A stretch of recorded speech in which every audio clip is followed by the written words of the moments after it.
So let's review. Our shir began with the Gemara explaining the Mishnah of the previous daf. Hayikari b'sefer ali skufa, v'nesgalgal hasefer miyadai, goy lo yatzlai.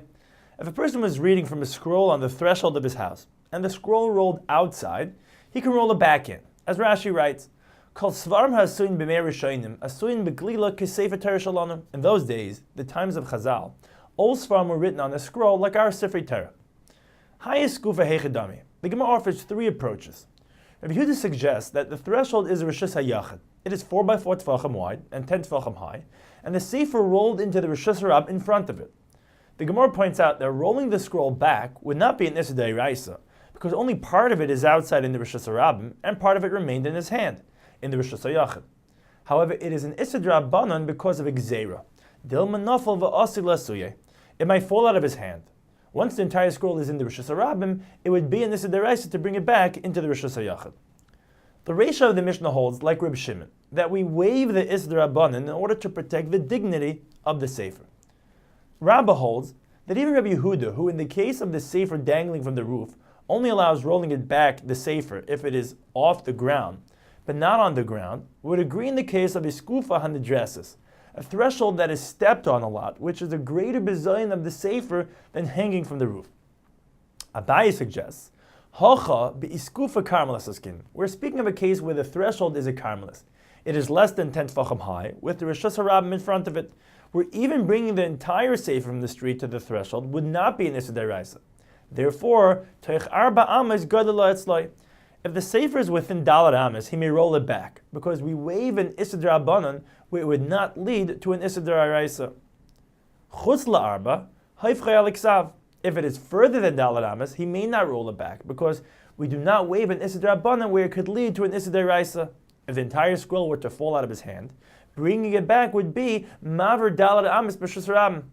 Rather, he should turn it over so that the writing is covered to minimize the bizayin.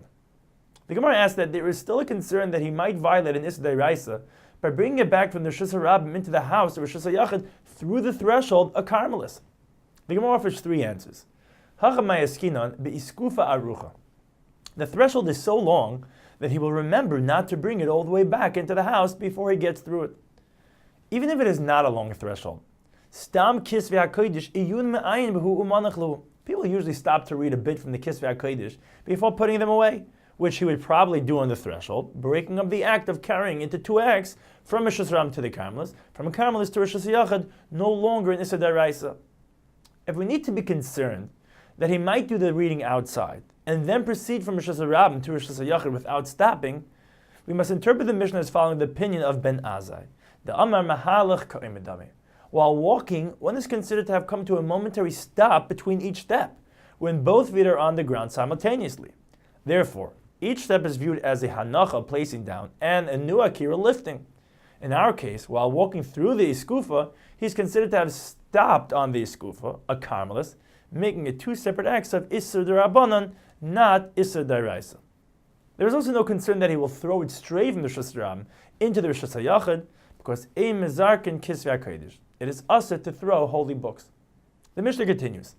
If he was reading on a roof, which is Rishus HaYachid, and it rolled from his hand, the Tanakhama says, if the other end is more than 10 tefachim off the ground, he may roll it back up. If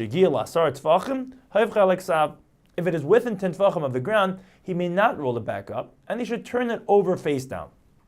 We must reiterate that since one end remains in his hand, we are only dealing with an Issa D'Rabbanan, which may or may not lead to an Issa D'Oraisa. Therefore, above 10 tefachim, which is not Avei Rishus HaRabim, but a Makom Tur, since even if it would momentarily slip out of his hand, it would not be an Issa D'Oraisa, he may roll it back. Below 10 tefachim, which is Avei Rishus HaRabim, if it were to momentarily slip out of his hand, it would be an Issa D'Oraisa, he may not roll it back. The Gemara asks, V'holei nach. Even below 10 tefachim, after all, the other end did not come to rest in Rishus HaRabim, and as Rashi says, there should not be even an Issa D'Rabbanan, because there is no possibility of an Issa D'Oraisa. Amar Rava b'kaisel meshupah. Rava explains that the sefer is resting on a slanted side wall of the building, which is considered Rishus HaRabim, and he may not roll it back up to the gag, which is Rishus HaYachid. All he can do is haifchei ala kasav. The Gemara cites a brisa from Masechtas Sefer. Kaisvei svarim, tefillin, and mezuzahs, lo hitiru lehen lahapechi ria al paneha. Scribes may not turn the parchment face down to protect the freshly written letters from dust. Ella, pyrus alesa beged, rather he should spread a cloth over it. However, the Gemara says, hachalay efsher. Here, this option is not feasible, and leaving it exposed face up would be an even greater bizayon. The Gemara continues to explain.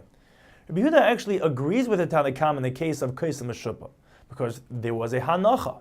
But in the case of kaisel she'ena meshupah, a straight wall, and the scroll is dangling in the ear, Rabbi Yehuda Omer, afila ein mesulk min haaretz elikim loy machat goy lo yatzloi. Even if it is just slightly off the ground, he may roll it back because there is no hanacha. If the end is on the ground, he may not roll it back because of the gzeira of dil manafel va'asel asuye, as Rashi explains, because it is similar to falling entirely to the ground.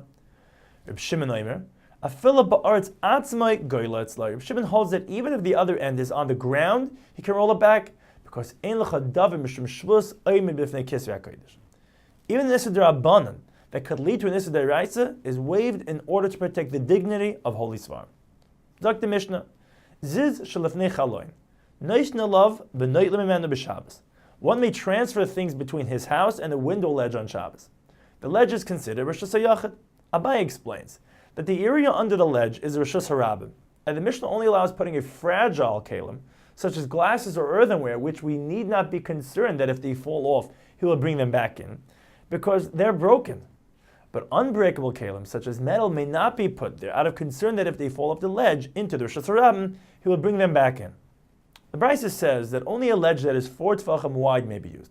But if the window completes the shear of 4 tefachim, he may only use the part that is directly across from the window, but the rest of the ledge may not be used, because things will always fall off, making it appear as if he is putting things out directly to the Rishus HaRabim.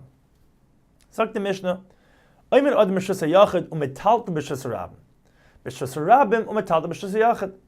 person may stand in one rishus and move things about within another rishus, as long as he does not move things 4 amas in the Rishus HaRabim.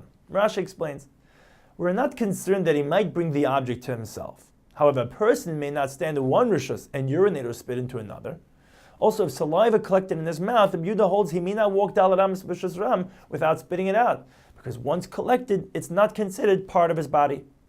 The Gemara points out whether a person may stand in one rishus and move things about within another rishus is actually a machlokes between Reb Meir and the Chacham in the Mishnah further on Daf Kuf Aleph.